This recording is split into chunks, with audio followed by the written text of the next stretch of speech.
This is Jeff Ross, not to be confused with another Jeff Ross, or Jeff Ross, my accountant in Toronto, or Jeff Ross. Oh, really?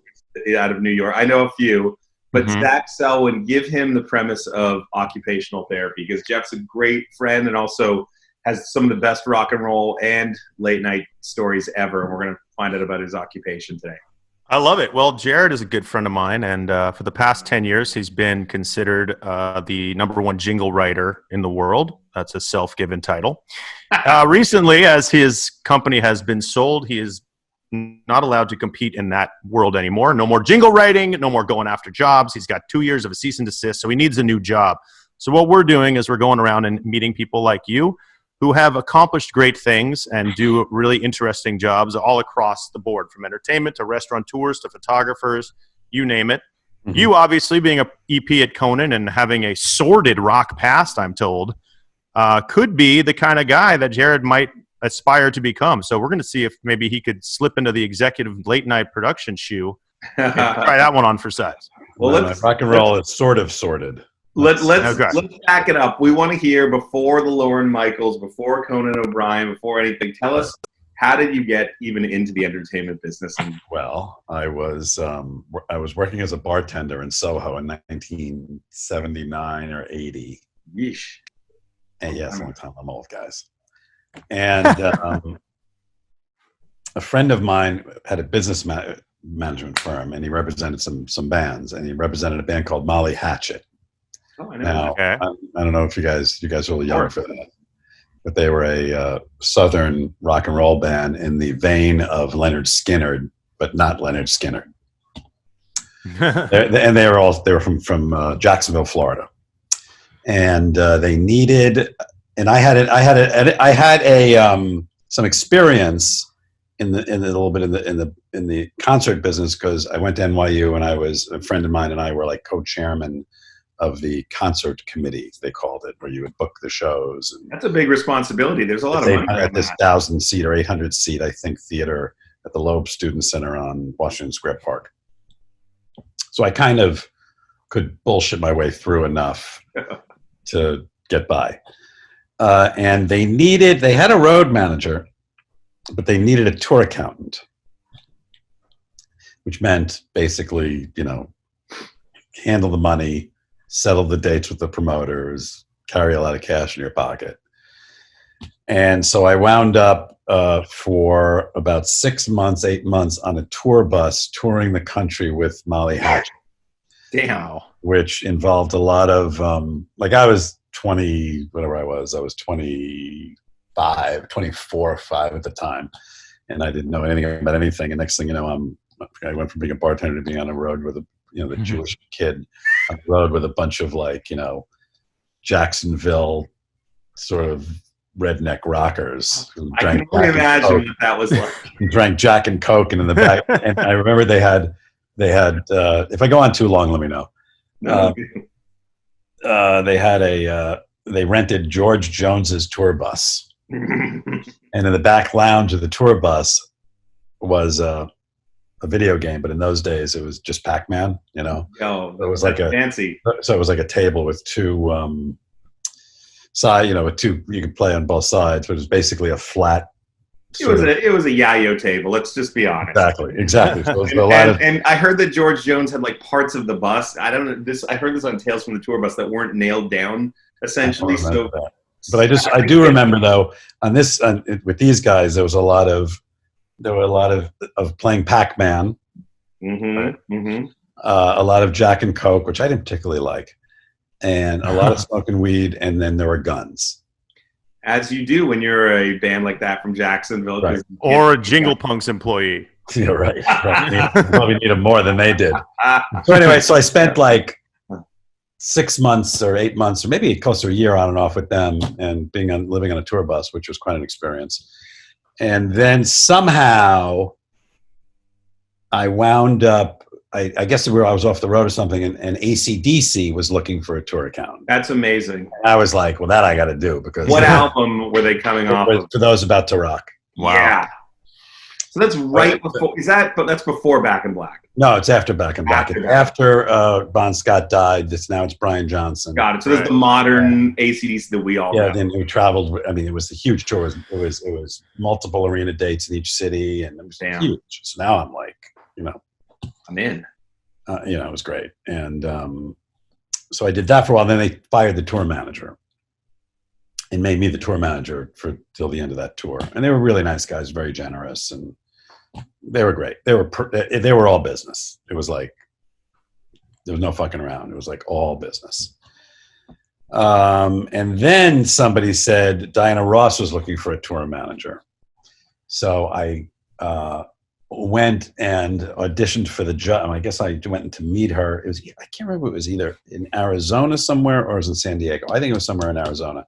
And she must have been doing stadiums. She's in those days it was arenas also. In those days she was playing arenas like in the round. She would be in the round, And so I remember watching her show, and it was like, the crowds would go crazy, and she's in the round, and she's got like 5 wardrobe changes and intermission, and it's crazy. And so she worked hard. I mean, it was a legit show. It was like, big. It was a pretty large band, and in the round. And then I remember going to meet her, and after the show, I watched the show, and then it was this whole thing with the security guard Armando. I'll never forget this. Miss Ross will see you now, and they open the door, and it's this dressing room. It's all white, and she's dressed in all white, and just with the hair and the, I'm like, fuck, it's Diana Ross. And I sit down, and I don't remember much about the meeting except for the fact that I got the job. Damn. So then I wound up on the road with her for on and off for a few years while she toured, and went to Europe with her. And I remember it's just jumping ahead a little bit, but she had hired this is again an old reference, but remember Southside Johnny and the Asbury Jukes? Of course. So there was the Asbury Jukes horns, and she hired the Jukes horn section to be in her band. So when I was there, it was the Jukes horn section.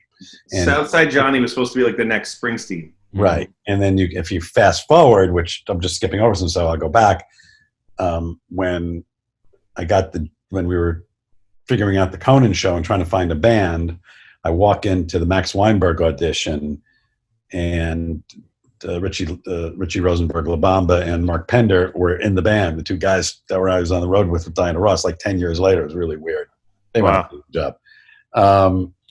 Anyway, so I did it. So then I went on the road with, I was going to go on the road with Diana and leave AC/DC, or not, or they were done. They were probably done. But when they found out that I was going to do Diana Ross, there's a guy who's a famous production guy. I think he does the Stones now. His name's Jake Berry, and he's a famous production manager. He's like done like U2, and he's like he's a big time guy.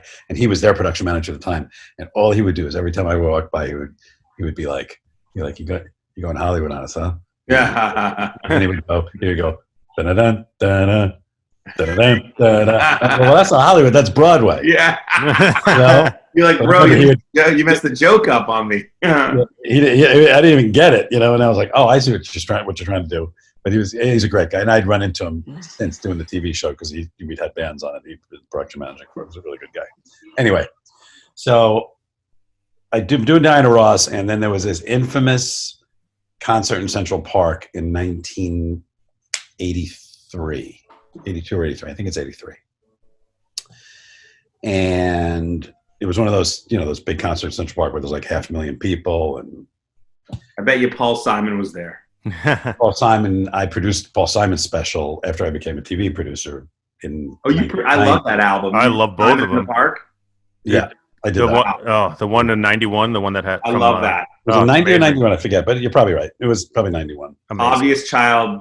Yes. That was like the greatest. Yes, it was the album after... Graceland, and then... After Graceland. Yes. Rhythm of the Saints. Right, that's right. That was a whole nother cool thing. But anyway, so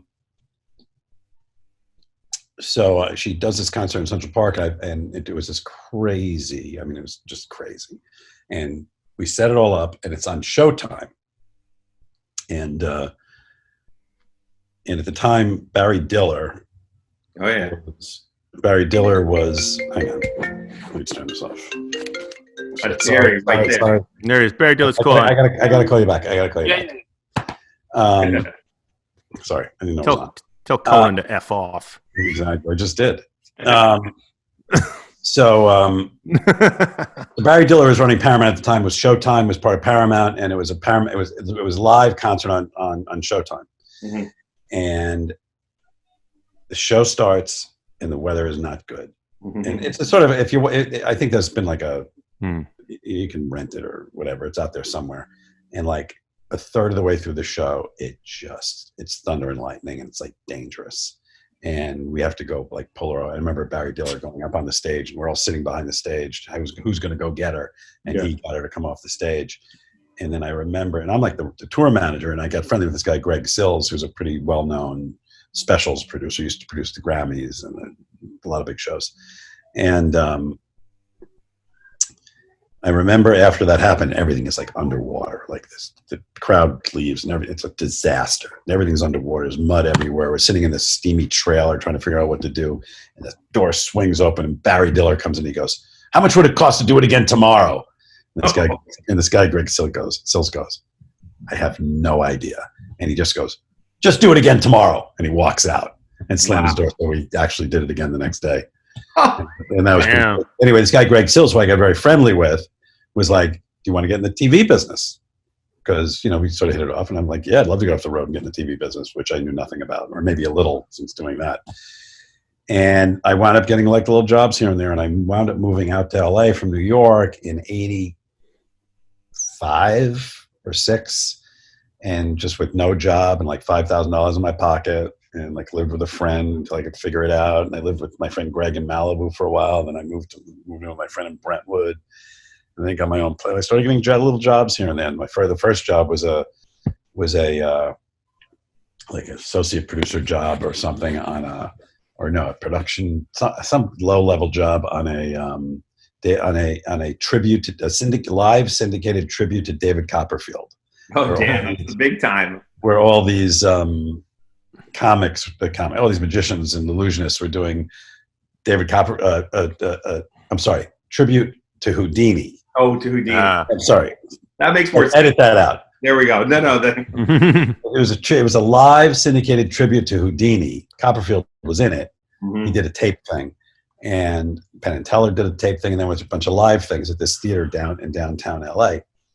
And there was I remember there being a thing called the Pendragons, and William Shatner was hosting it, and they were doing this Houdini illusion where you put the girl, you come out with the beautiful girl in the one piece, in the one piece bathing suit, and there's a trunk, and he puts her in the trunk and locks the key and throws away the key, and they put up like a drape, and then they take the drape away, and she comes out and she's in a bikini and not a one piece. Yeah. So they do the thing, and they're called the Pendragons, and they probably still exist. They do the thing. She gets in the trunk, and he takes the curtain away, and she's like this, but she's leaning down in the trunk. She won't get up. And Shatner walks over and goes, "The Pendragons, everybody." And he looks down, and she got her bottoms twisted.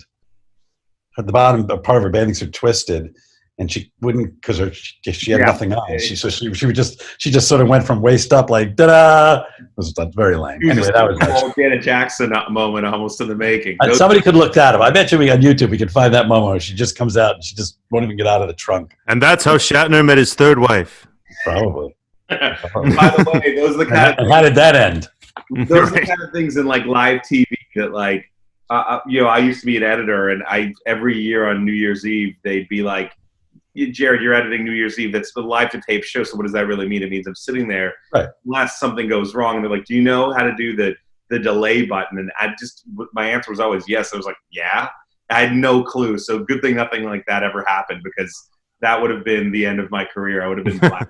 No, there was no delay button, I don't think, on this show. But I mean, you couldn't see anything. You just wouldn't get out of the trunk. But so I worked my way up and did a lot of shows, and I did very cool. I did a lot. Ken Ehrlich, who produced the Grammys for years. I know, yeah. He gave me a lot of work in those days, and one of the coolest things was I'm a Clapton freak. Oh yeah. And he did a Showtime special, a tribute to B.B. King. and everybody showed up. I've seen that one too. Everybody, not just Clapton, but like Stevie Ray Vaughan and Gladys Knight. I mean, all the old blues players. Amazing. I can't even remember. It was everybody showed up, and that's worth watching. That's legit. That was legit. People don't realize he was like one of the last living links. To Bristol sessions, even though he wasn't like there. Like this was like an 87, maybe. And I know everybody showed up. Clapton. Where I start, I like Clapton most of the way through. And I was like, do I like Clapton that much? But every era I think of, I like Cream. I like Blind Faith. I like even his '80s stuff that he did in the Color of Money. Yeah, I love that song. And then I really and then I like From the Cradle. And then I start to lose him around. From the Cradle is pretty awesome. Yeah, and then after with Tears in Heaven, it starts to go soft rock for me. I like that song, and I liked Change the World. And then I think that's Babyface. Yeah, that's Journeyman's a hell of a record. Yes, 1990. Yeah, I agree. No, but anyway, I remember meeting him and telling him. Let's get him on the call. Can we call him right now? Can we get him on here? Oh yeah, that'd be great. That'd be great. When we met in 1987, you remember me, right? No, I'm not really sure who you are, man. Actually, it was an embarrassing moment because I had to sit, I was like, because I've seen all these people. It's like unbelievable. And then Clapton walks in. I'm like, oh my God.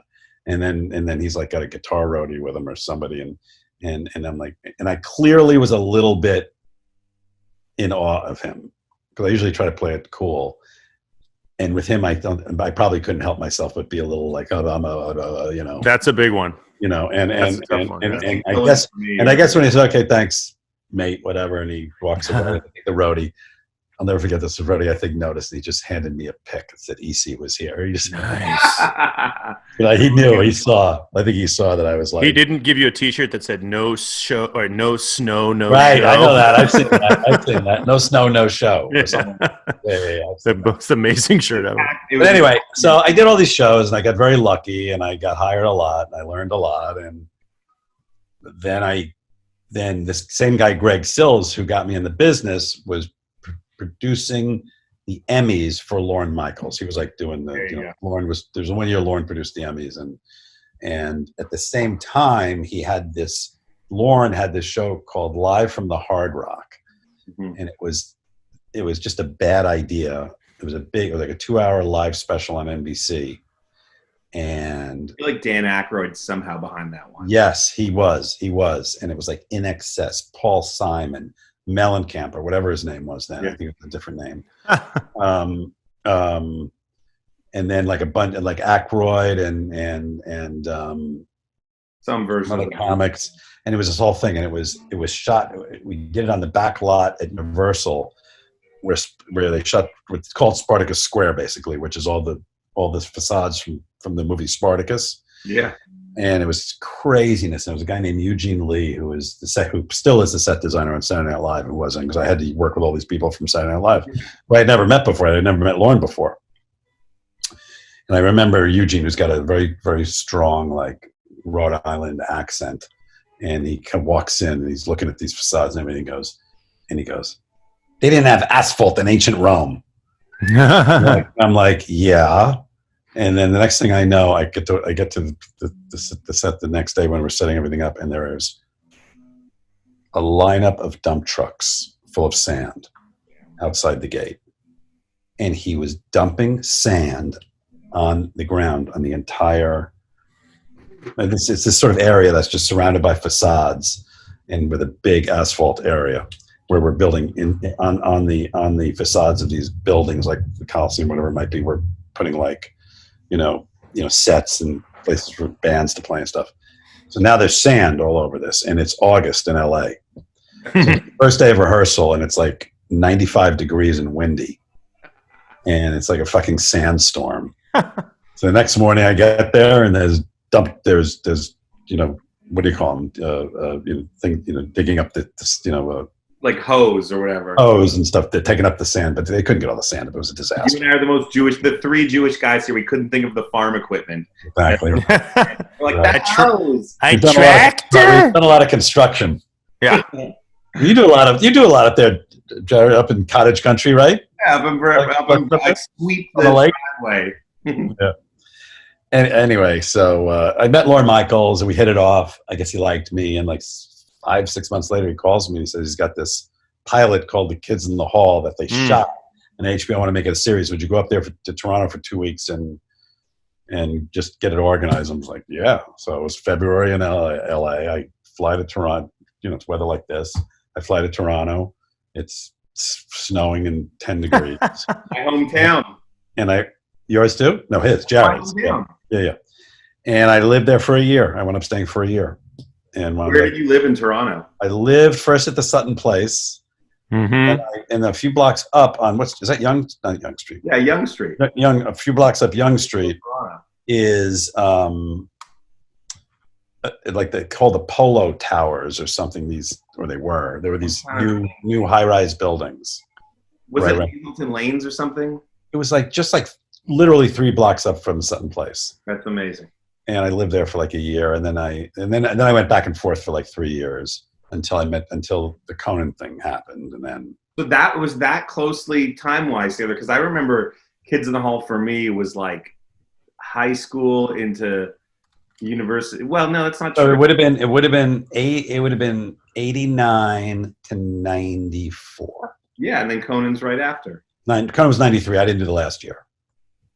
That show was. Did you feel like you were on something special, or is this like another game? Yes, I did. Well, when I went up there, it was a mess, and there was a lot of guys just fighting, and it was kind of. But then once I got into it, I didn't really know, hadn't done much comedy before that, and that was my first bit of an education from Lorne and those guys who were really talented. Can people stream that like on Apple, or where is that? I don't know where it is now, but I know that they made a deal to there because I stayed. I'm pretty friendly with Mark McKinney, who and I talked to him the other day. Actually, they're doing like 6 or 10 episodes for Amazon. Yeah, I saw they're doing another run of it. Right, of new ones. Did you do the movie too? I did not do the movie. Tragically Hip, very Canadian band, did the theme song. Rest in peace, Gord. Gord. What was the name of the band who did the theme for the kids? Oh no! Oh my God! I'm an idiot that I don't know. Molly Hatchet. Yeah. It is, right in. Oh no, I can't remember. They're really. It wasn't Pursuit of Happiness. It was something like that. It was a Canadian band, right? Yes. Blue Rodeo. No, it wasn't. It'll come to me anyway. Plug in the slugs. So I did. That was my sort of indoctrination into sort of the comedy world, and then and they were sort of like respected, but.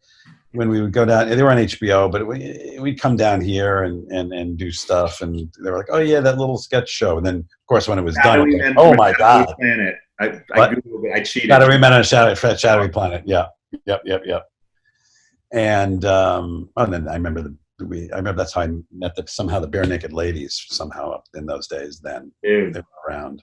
So good. And so yeah, that was and so basically.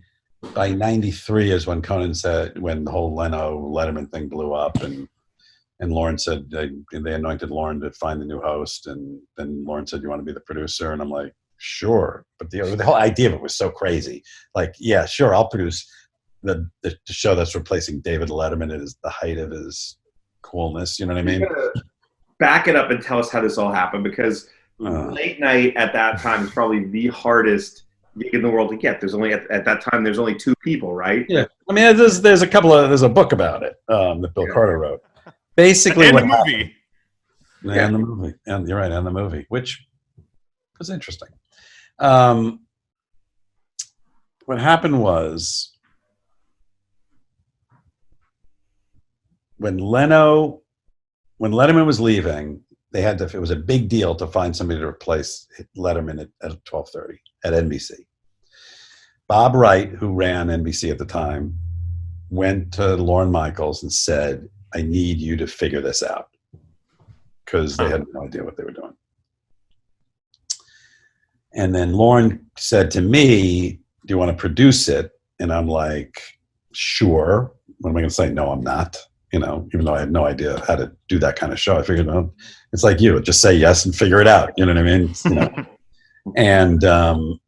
And at the same time, he had talked to Conan about being like the head writer or producer, but we had never met.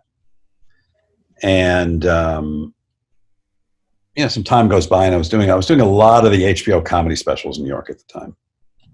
Not with Lauren, but I had a sort of a deal where I could just do whatever I wanted. Mm-hmm. And in all fairness, I learned a huge amount from Lorne Michaels, and he was very generous and just said, "Go do this stuff." Just threw me in with the sharks and let me figure it out. When I fucked it up, he would tell me how I fucked it up and what I could do, the right way to do it. But anyway, so Conan basically told Lorne he really wanted to go, because he had a really big job at The Simpsons and could have had like a big deal, and was a respected writer. Was he the showrunner? He wasn't the showrunner. I think I'm not even sure he might have been a producer on The Simpsons, but he was a pretty well respected, not up and coming, but on the rise sort of like writer producer. But he wanted to perform, and he sort of told Lorne he didn't want to do the late night thing because he wanted to pursue a performing career. And I remember going to auditions at the Improv here with Lorne, and everybody, names you can't believe that were auditioning for the job. Everybody. Yeah. And who were some of those names, just so I could see what he was up against? Jon Stewart. Oh, wow. Colin Quinn. I don't know if Kevin Nealon was there. Wow. I'd have to really think about it, but there were a lot at this one night at the Improv with all the executives from NBC, and Lauren and I was there, and all these people, and they just paraded out these people, and one after another, and it was surreal, because now I was sort of in that world a little bit and knew some of these people, and I was just like, this is just crazy. And the president of NBC was at this? Yeah. Don Ohlmeyer and Warren Littlefield. Wow. Both of them. And then I remember being at a meeting the next day. I remember going to drinks across the street where there used to be a place called the Mustache Cafe. Yes. Across from the Improv. And I remember sitting there, and everybody was there. It was like Ohlmeyer and Littlefield and this guy, John Agoli, who was like the business affairs guy. And I met with Lauren and everything, and said, all right. And they're like, well, Ohlmeyer said, I have a meeting in my office tomorrow. And Lauren goes, Jeff, can you come to the meeting? I'm like, yeah, I can come to the meeting. I'm like, and yes, And I go to this meeting, and they're all trying to this guy, Rick Ludwin, who is like the guy who really understood late night television at NBC. And he's the guy responsible for sort of getting Seinfeld on the air, and just passed away recently. And keeping us on the air, actually. He's there, and I go to this meeting the next day, and Lauren just blurts out, literally after talking about all these, every name that comes up, somebody has a reason why they can't do it. Yeah. You know what I mean? Like, no, that's not right. No, this was blah, this for this reason, for that reason. Yeah. And everybody's getting frustrated. And then Lauren just says, I think Conan could do it. When you say it like that, it makes sense. He's a clean slate. I had no thoughts or opinions on him at the time when it came out. I remember the backstory was solid. Well, I also remember Lauren turning to me and goes, don't you think, Jeff? Now, I've never met him. I barely know who he is. And I just say, without missing the beat, I go, yeah, sure. Amazing. You're a yes man. And then, yeah, I am. That's what I've learned. And I remember him, and then I think Ohlmeyer, one of those guys, said, well, can we test him? And then Lauren turns to me and goes, can we test him? And I go, sure. Yeah. and then we leave the meeting. Now, I've been a performer for 20 years, Jeff, and I've been on a lot of shows, and I've lost a lot of shows, and it's amazing to hear from someone in your position sometimes just how simple the decision is, because you, as an actor, that wasn't the decision, right? Let's test them. Okay, but still, getting to that point, even to that far, guys like Jon Stewart were going home that night, going, "Oh my God, please," Right. And so now. Basically, I was staying at the Four Seasons in on Doheny here, and Conan, I never met him, and so I was meeting him there downstairs, and I've told this story before, but he calls my room. He says, okay, I'm downstairs. I'm in the area where the gift shop is, and I go down there, and he's sitting behind there's like a concierge desk kind of thing, and he's sitting there, and he literally, and you can't see it. I'm some of this. And he goes, it's like he sort of goes, he's just behind the desk. And he goes, hey, what do you think? And I'm like, I'm like, this is too fucking weird. And he thinks it's weird too. It's crazy. So we talked for a while. And we hit it off. And he's 29 years old. I'm 35 or 36. And we did this test on the set of the Tonight Show like a month later. It went. I remember there was a script because he had a monologue, and he interviewed Jason Alexander and Mimi Rogers. Uh-huh. I don't remember which one went first. No, I think it was Mimi Rogers first. And he had a very funny. It's probably on YouTube, the audition, but he had a lot of funny lines in that, and there was an audience. He was getting laughs, and then in between the two, I wrote on the back of the script card, I just went, "You're killing," and I just put it in front of him, and he just sort of snarked at me, like, "Really?" And I'm like, "You are," and it went well. And then, but what I knew before the audition, which he didn't know, and it's another long story, but basically I knew they had already offered it to Gary Shandling. Whoa. Okay. They had offered it to him, and they probably offered him a lot of money, but he hadn't said yes yet. So the audition goes well, and we all think it went well. And I remember going to Conan's like 29th or 30th birthday party at his apartment. I went to his house, his apartment in Beverly Hills. And then I went back to New York, and I'm in my office at Broadway Video. And sometimes when you get, like, you don't get phone messages anymore because nobody calls anybody anymore. But in the old days when you would actually get phone call, you'd have you get messages. Yeah. A piece of paper with messages on it. Mm-hmm. Well, I got back from lunch one day and I got messages from like 10 people. Because of the 10 people I had the messages from, I was like, fuck, he got the job. You know what I mean? It was just obvious that he had gotten the job. And I was like, and I called him, I'm like, fuck, you got the job? He goes, I know, I can't fucking believe it. And then we had like 3 months in New York to figure it all out. And it was chaos. Amazing. It. That's unbelievable. I love it. Because I guess Shandling didn't want to do it, and they had to make a decision, and they did. I think I had heard a bit of the Shandling story in the doc that Apatow had just done, which is an amazing doc. I don't know if you watched that one. I loved it. It was awesome. Great. And by the way, you're the second person to tell a Shandling story on this level. Yeah. Also really? His experience. And I'm surprised you guys just didn't go with Magic Johnson after his talk show. Remember that show? No, I think his was while we were doing it. I think he went on. Okay. I think he went after. I think all those guys went on after '93. What about? Yeah, you're probably right. His talk show. Was that Broadway? Oh, it used to, in those days, it was like the biggest deal in the world having a late night talk show, and now it's like there's 40 of them. So we don't have a ton of time left, but tell us, in the time since you've been doing that, how has your world changed? Because you could fill a book, obviously, and your stories have. But tell us about the transition from network to cable, and how you guys have done podcasts and stuff. How do we encapsulate that into a nice tidbit of what's happened the past few years? Well, this guy named Steve Conan, who you guys probably never heard of, ran Turner at the time, and we didn't know what we were going to do. And it's sort of, it plays out in that documentary when we did that tour between the Tonight Show and it's in there. I saw it live. I saw it in the tour live. Yeah. When what's his name opened? The guy who's on Corden's show. What's his name? His musician. Oh, Reggie Watts. Reggie Watts. Yeah. He was the opener. Yeah. He basically came to us and said, look, we didn't know what we were going to do. There was a possibility we were going to go to Fox, and the deal was almost like we were paying them to do it. The deal was so bad. Mm-hmm. And Steve Conan showed up and said, look, come to TBS. You won't get good ratings. He says, you're not going to get good ratings, but we want you there. We want to build something around you, and you can do whatever you want.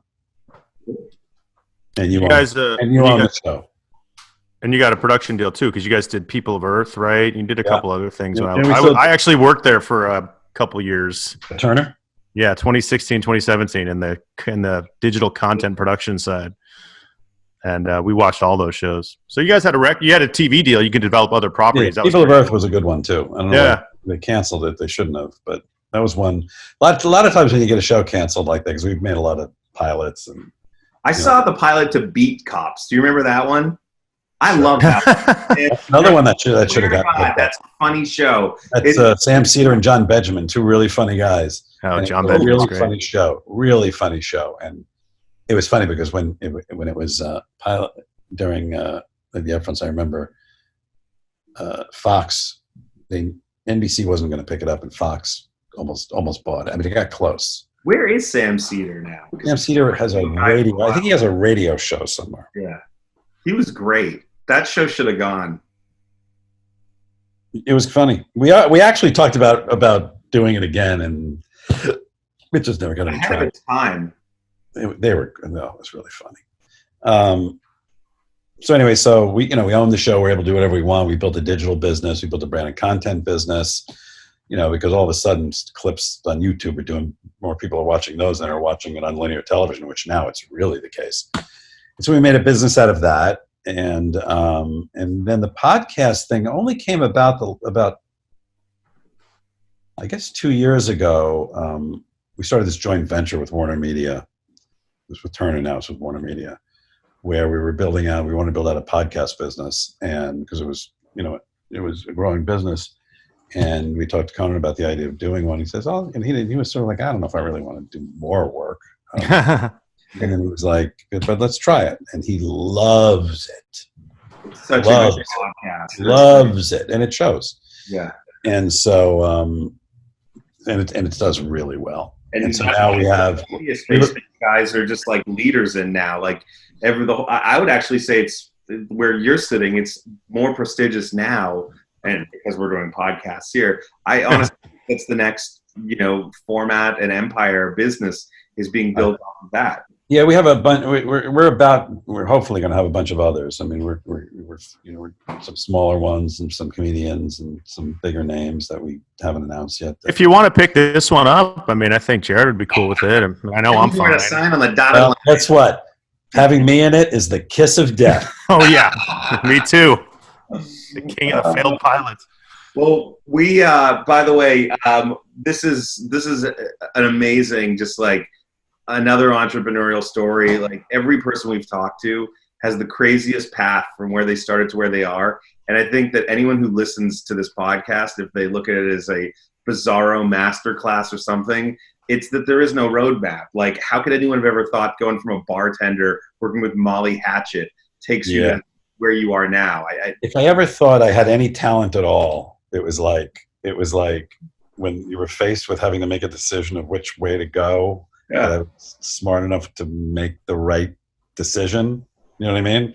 Like when Lorne Michael said, would you go to Toronto for 2 weeks, which turns into a year? I could have had another job and said, I'd rather do this other thing. You know what I mean? Yeah. The great Yogi Berra once said, Yogi Berra, there's a fork in the road, take it.